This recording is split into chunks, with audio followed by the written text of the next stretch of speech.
Slashies, and welcome to Slashed, a horror podcast where we talk about the scares, the screams, and the spooky stuff. My name is Grace. And my name is Wouter. And today we'll be talking about the 2019 psychological horror film Saint Maud, which we had heard of and we've seen trailers and stuff. Mm-hmm. And then it sort of just went off the radar. Yeah. And then suddenly it appeared on Netflix. And we were like, wow, this film still exists. Let's watch it.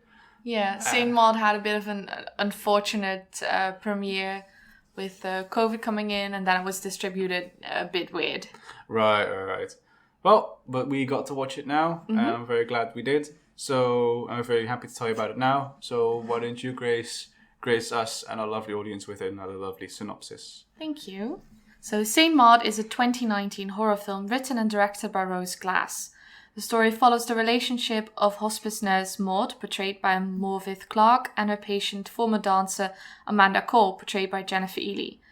Egged on by Amanda, devout Catholic Maud becomes convinced that God has tasked her with saving her patient's soul. The supposed calling rapidly devolves into an obsession, and Maud attempts to make life-changing changes for Amanda, such as disposing her extensive liquor collection and attempting to break up her relationship with the much younger Carol, whom Maud believes to be an escort. Every time she commits one of these acts, Maud experiences an orgasmic shiver, which she attributes to God. During Amanda's birthday party, the guests poke fun at Maud's holier-than-thou behavior, and Amanda confronts her, asking if she's opposed to a lesbian relationship because she's a bigot or in love with Amanda herself. Maud slaps Amanda in return and loses her job. Back in the real world, Maud does increasingly desperate things to regain some sort of connection, spiritual or worldly. Inspired by her encounter with former colleague Joy, Maud tries to resume her old life as Katie, and goes out on the town, resulting into several unfulfilling sexual encounters.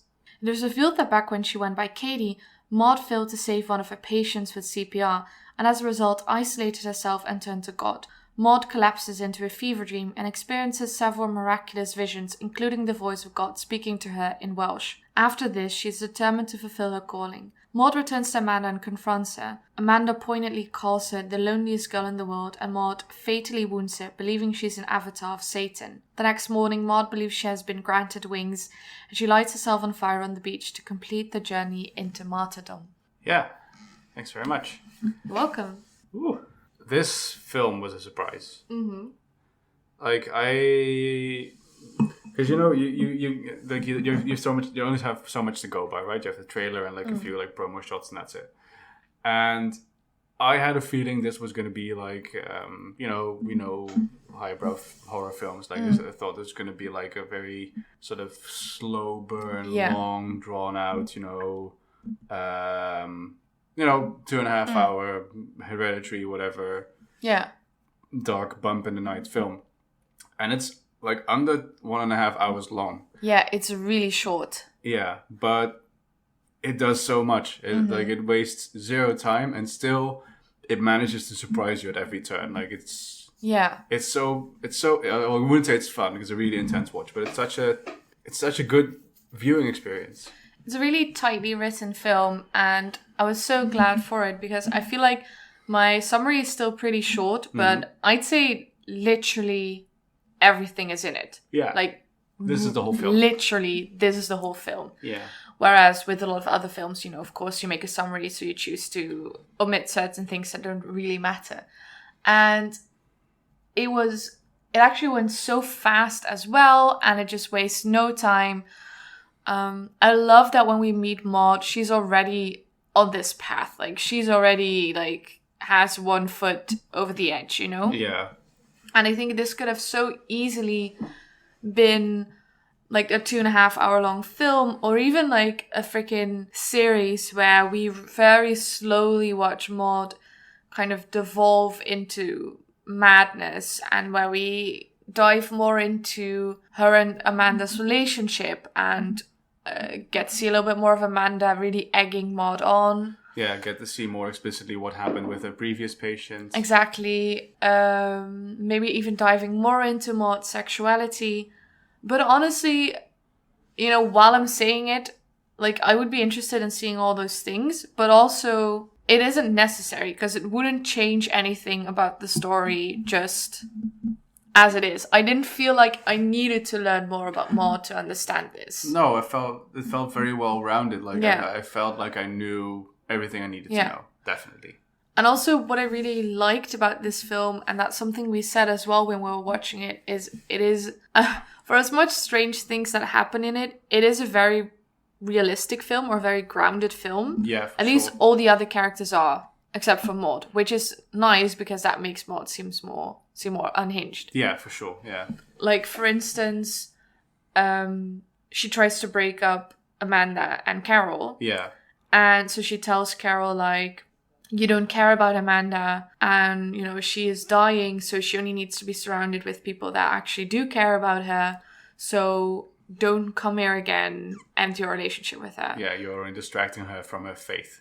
And I think there's so many shows and films where that scene could have played out, and then indeed that is the end of Carol. But Carol just tells Amanda, she's like, that's weird. Yeah. That's suspicious. Your maid tried to get me to break up with you. And the same thing, like, Maud slaps Amanda in front of like 30 people. Yeah. So immediately the next scene is Maud getting fired. Yeah, that's great. Yeah. Because of course you would get this person fired. Yeah. That's only normal. And, well, normal, that's only to be expected in that situation. They don't drag it out. Yeah, and then even, you know, I love the ending scene in that regard where Maud goes to visit Amanda again, because you know, like you said, like if this were like a drama film, like you'd have the trope where the characters meet again after a little long time. Like Amanda will have had a different carer for a while, which she does. Yeah. And then it's like, oh, Maud, I'm so glad you came back. I'm sorry we had a falling out. Yeah. And then clearly Maud is still really fucking unhinged, and then stabs Amanda in the face. Yeah.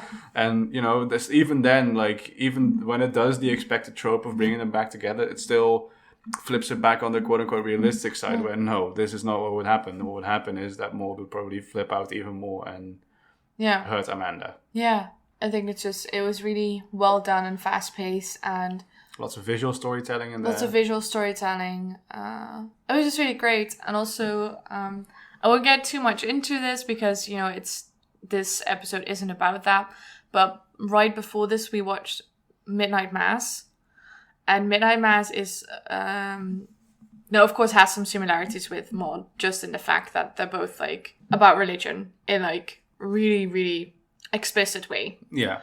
And Midnight Mass is, in my opinion, like 2 or 3 episodes too long.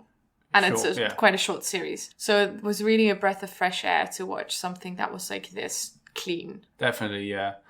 And what I like about this versus Midnight Mass as well, like not going too much into it, I could argue that Saint Maud is not even about religion per se. Like clearly has religious motifs, and you know that is part of Maud's character, but it does. I feel like it doesn't explicitly make any comments on religion. Yeah. And of course, Midnight Mass very explicitly does. Yeah. And I appreciate that very much about Saint Maud because that opens it up to a lot more readings.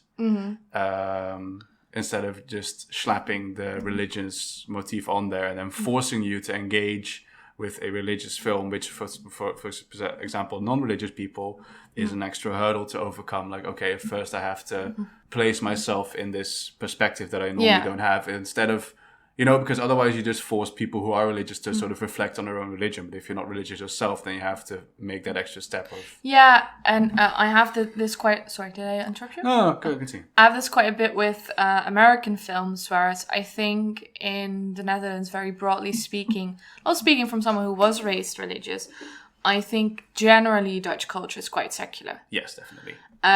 So for someone to sort of like come out and be like, oh, I'm religious and I believe God created the earth, that would be, I think you would get a few looks if you genuinely believe, you know, evolution isn't real, etc. Yeah. But a lot of American film, and I think contemporary American film, is, you know, engaging with that discussion as quite a recent discussion. Yeah, for sure. Like, are we too religious as society? And I think for an American person to say, I'm an atheist, that's much bigger hurdle than for a Dutch person to say. For sure, yeah. But it does mean that there's quite a few American films that just aren't very interesting to me as Dutch person, because I feel like I've had this conversation. Like, this conversation was held by, like, the generation before me. Definitely, yeah. We don't need to talk about how maybe organized religion should be separated from the state, because that isn't a relevant discussion. No. In my, like, world. Which is also why I think Saint Maud works so well as a universal film, like you said, because it isn't necessarily a critique on religion or on organized religion or etc. It's really just the story of the loneliest girl in the world. Yeah, exactly. Because Maud isn't even part of the church, or at least not that we know. You know? No. Also, her in the beginning, it's mentioned that she's wearing you see her wearing a saint necklace. Yeah, of Mary Magdalene. Yeah, which Mary Magdalene, I would say, is definitely like the patron saint of the outcasts. Yeah. So even that kind of shows that she's Roman Catholic, but she's not part of the church. No. I also like that she ordered it online, which also kind of implies she didn't get it from like a church community, but just had to get it somewhere else. I wish I remembered which news source it was, but I was reading some reviews online, and one of them was talking about how Saint Maud maybe feels more poignant to us now, when we are, well, I don't want to say post-COVID times, but at least when we've all had like a good quarantine, because that idea of being isolated from other people, not having had connections with other people, physical, spiritual, whatever, for a really long time, what that can do to a person feels more poignant and more universal now, I'd say, than before Saint Maud, than when Saint Maud came out, actually. Yes. I think in general that's true. But that wasn't my experience when I was watching the film. And also this is not like a comment against you, but against like the article. It kind of bothers me. Of course, it's natural that this happens, that we are now arriving at that age where we are going to impose COVID narratives on everything that's going to come out, you know, even if it's a pre-COVID production. Yeah. Because I know that we're all trying to cope, and that it's of course interesting commentary, but I think the parallel social outcast, we have all been stuck in quarantine, so that correlates, is a bit too straightforward, especially when I don't think that Saint Maud is necessarily about isolation per se, but more about people who fall through the cracks of the system. Right, all right. Which is, shall I launch into the Joker thing now? Yes, but first, before you do, wouldn't you say that the people who fall through the cracks of the system were hit like hardest by COVID quarantines? Yes, that I will agree with that, yeah. Right. But then I feel like the film doesn't really make you reflect on how sad it is that this person got so isolated. Really? No. Because I think to me, that was the point of the film. Right. To me, the key word wasn't necessarily isolation per se. I think that's I want to say just misunderstood or no social support, that sort of stuff. Yeah.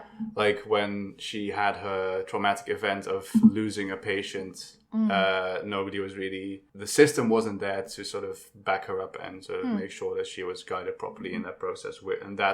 And of course, then yes, you can say the subsequent isolation worsened that. Yeah. But I think there's a step before that says the system was insufficient to catch this person from falling to begin with. I think that's fair. To me, that wasn't the main thing that I took away from it, because I actually, in my reading or interpretation of the film, I thought Amanda offered quite a good foil for Maud. Mm-hmm.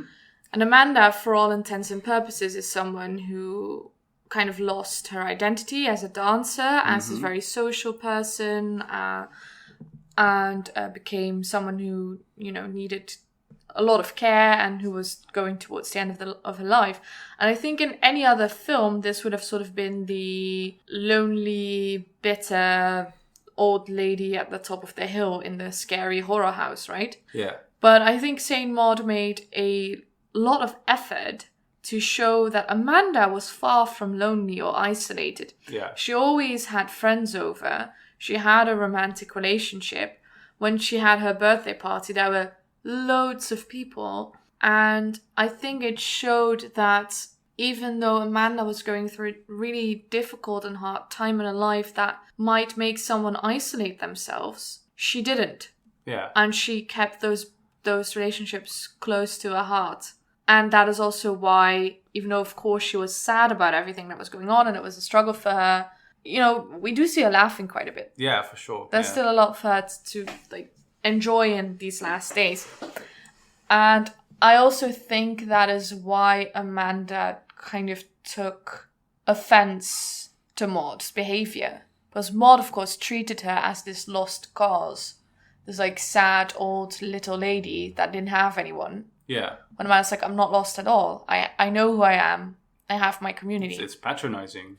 Yeah. Yes, whereas Maud was someone who isolated herself, clearly didn't keep in contact with her colleagues, even though her colleagues were trying to reach out to her, because the first time she meets Joy immediately is hey, here's my number, let's stay in touch. Yeah. Stay in touch. But she's isolated herself. And also isolated herself in her faith. No one is as good as Maud is. No. No one has a relationship with God as she does. And then when she tries to get away from that and she tries to act like a normal human being in the bar, she immediately spirals. She doesn't even remember how to do that anymore. No. And then she doesn't really get pleasure out of anything except for, any, impulses. Except for when she has these orgasmic experiences through God, or when she hurts herself and self-flagellates. That's the only thing, when she's alone and, in her own feelings and inflicting something on herself, that she feels something anymore. And that's why I saw it as a film about isolation, self-isolation as a form of auto-mutilation. Yeah.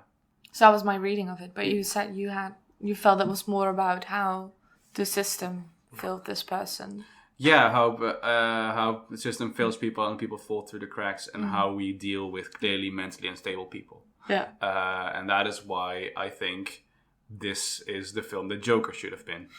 Because lots of Maud's mannerisms, especially when she's out in the real world as Katie, reminded me a lot of Arthur Fleck in Joker.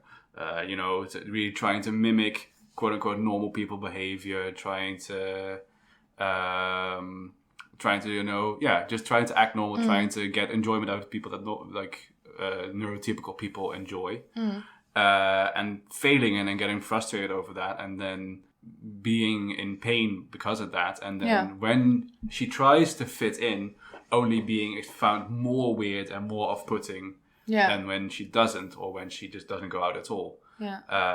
And I feel like she acts childlike sometimes, a bit naive, And I think, the film really sort of shows you that, hey, this person is clearly mentally unstable. And except apart from Joy, people sort of just laugh it off or even take advantage of that. There's the one man, she's having sex with a guy, and then she has a breakdown, and then he just continues sexing her, even though she's clearly not up for it anymore.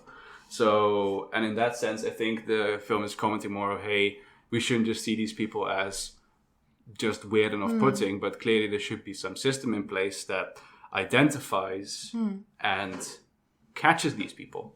Yeah. Otherwise, they'll hurt themselves, which she clearly does, and potentially hurt others. Yeah.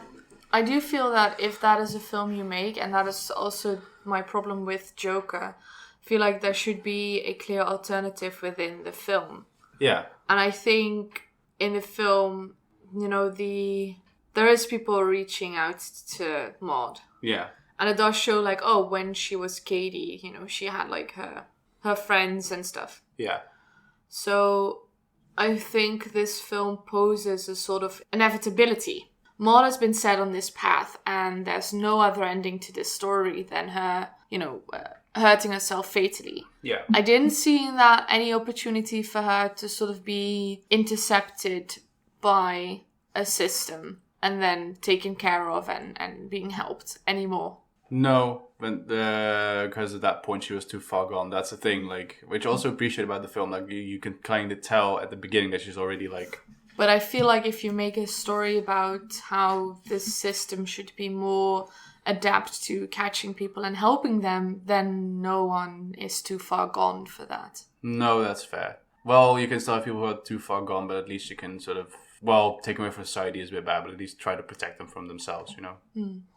But I agree that, there should be, you could make that more explicit if that's the point of the film. And I like that we clearly both took something else away from the film. I don't think we often have that. No. So that says, this is a good film. We can actually discuss it, yeah. Yeah, and this is what Joker should have been. Yeah, for sure, yeah. Especially is a lot less alt-right appeal.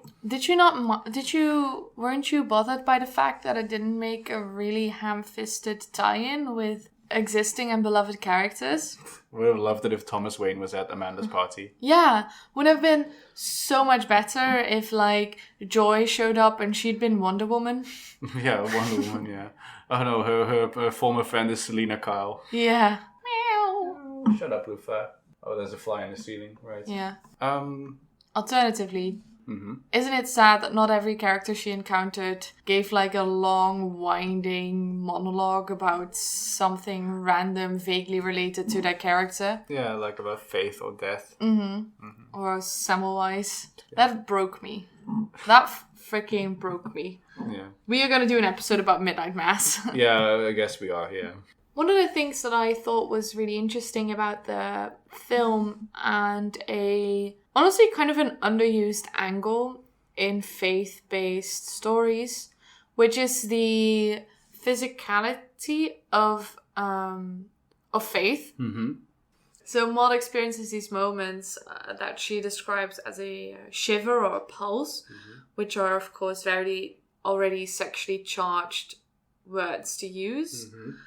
And in a lot of older literature, and then I'm not talking about 400 or something, like early 20th century, we see that these faith-based stories often do that, where you have a prophet or sort of a chosen person who's communicating with God, and then experiencing that connection as sexual. Yeah.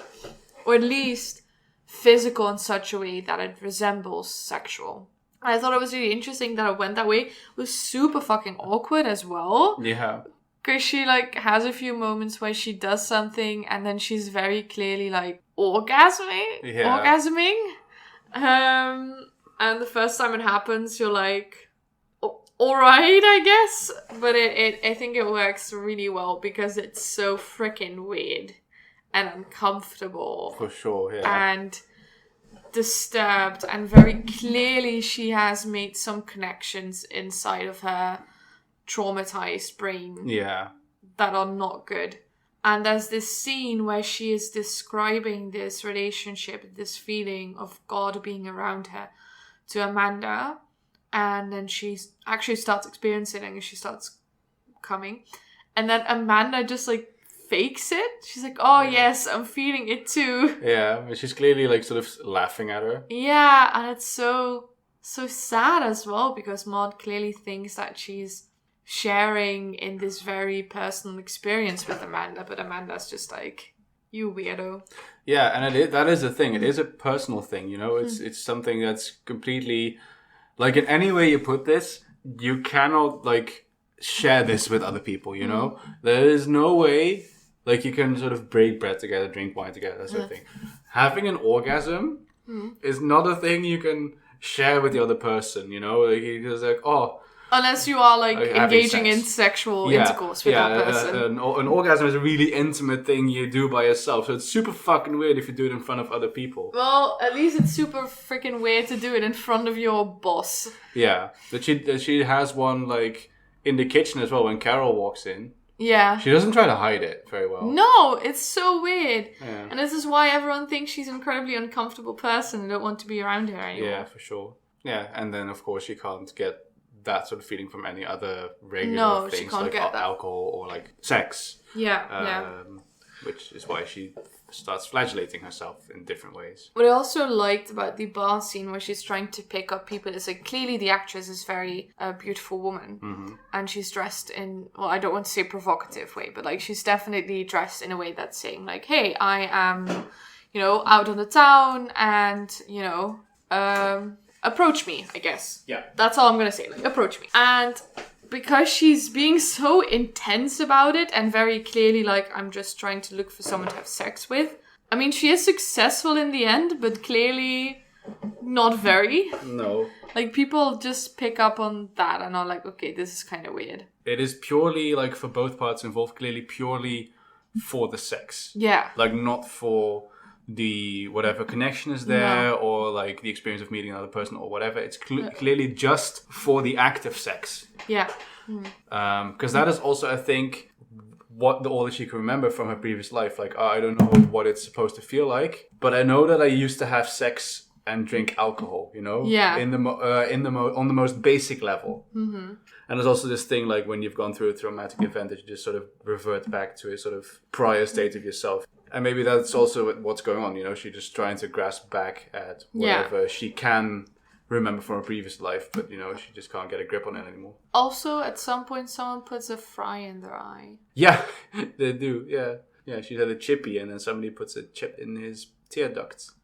That was honestly the scariest thing in the whole film. Yeah, it's super unrealistic too, because you don't do that when you're out by yourself. You do that like as a party trick for your mates, but not like if you're just by yourself in a chippy. You don't do that. No, don't do it with a chip. Do it with a corn kernel. Don't do it. Don't put anything in your eye unless it's like a contact lens. That's fair.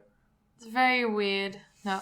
I will say that I thought it was a great film. I thought it was engaging. I thought it was thrilling. I didn't think it was very scary. I'm hard-pressed to call this a horror film. Yeah, I think it's a stretch. I think you'd call it psychological horror at best. I did think it was very tense. Mm-hmm. I think in the same way that most films involving mentally unstable people are tense.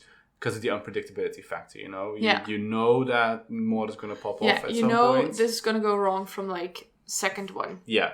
So then you're just waiting on what's going to happen and when, you know, and how bad it's going to be. So that keeps you on edge for, like, the whole film. Like, that gets you going. There's definitely a few really scary moments in. Yeah, for sure. When she's having sex with this guy and she's pumping his chest. Yeah, CPRing and it seems like, she's CPRing him.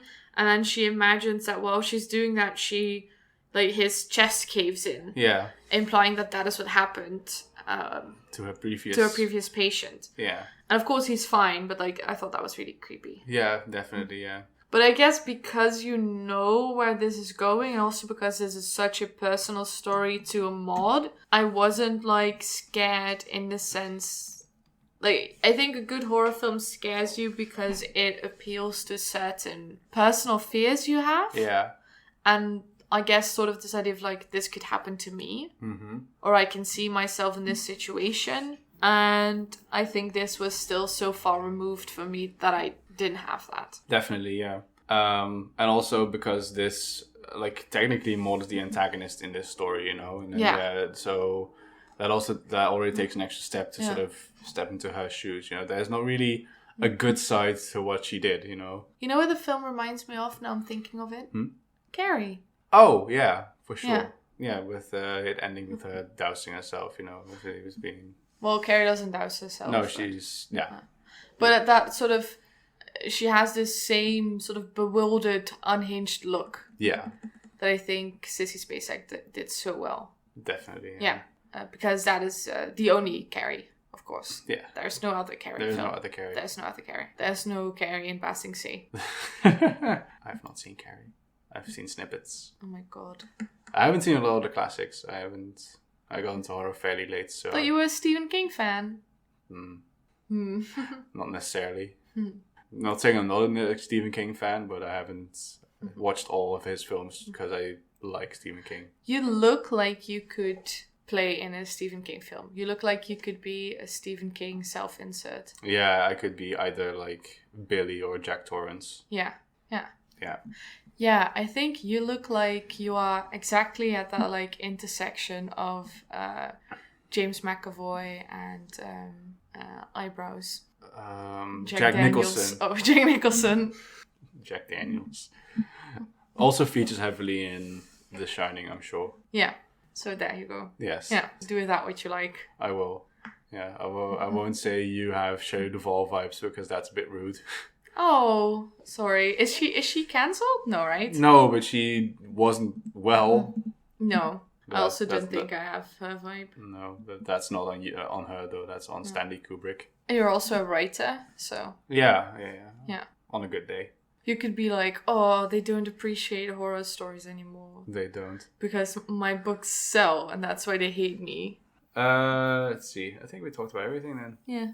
I loved the ending sequence. Mm-hmm. I absolutely loved the ending sequence. You know, just that image of her, like, waking up in her apartment with wings. Clearly, like, fake wings, like the sort of look... They look like Wings' fate. Yeah, exactly, yeah. Like, sort of holographic, almost.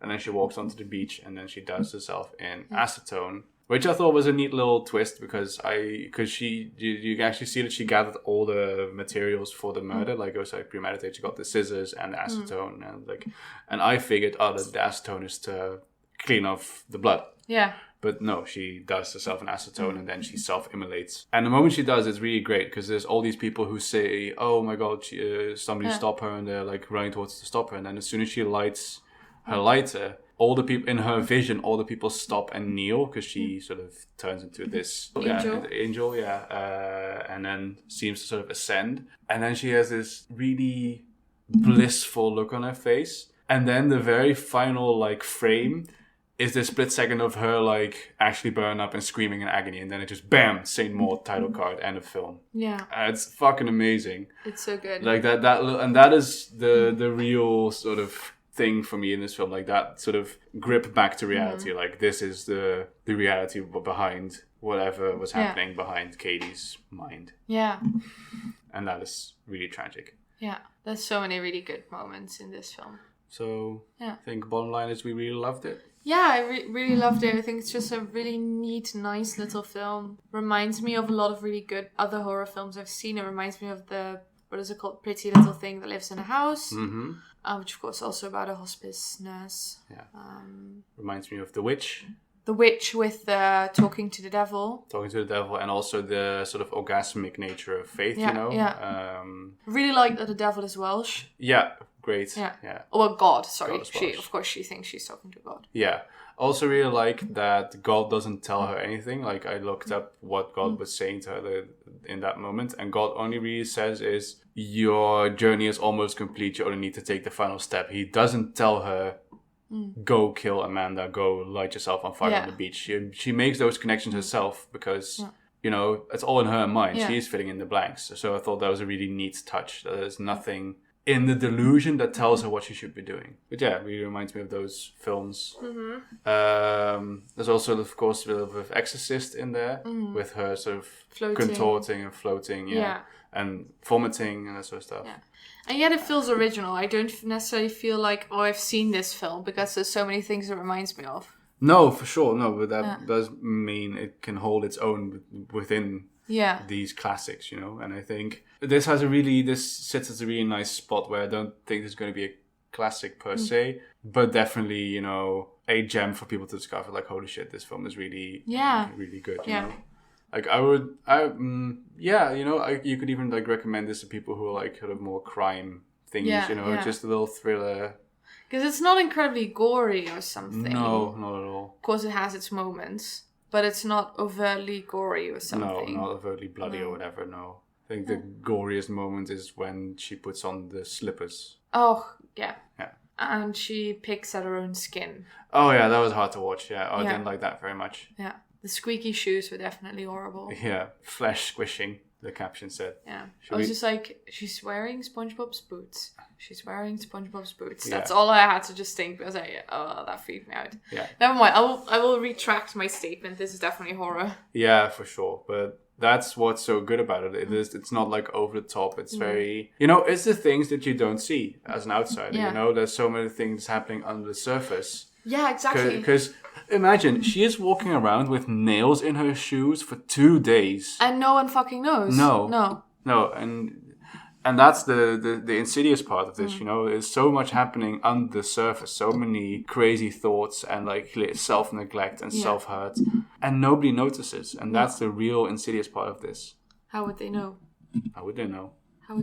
They're gonna know. Well, they knew at the end, when it was way too late. So yeah, definitely go watch Saint Maud. It's super short, so if you have a little night off, Highly recommend it. It's on Netflix now, as of the 24th of October. Really shooting myself in the foot because now I have to edit this real soon. Otherwise, you'll know how long I take to edit these.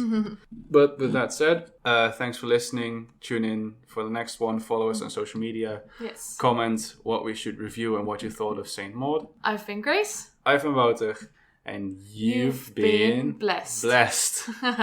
Stay hydrated.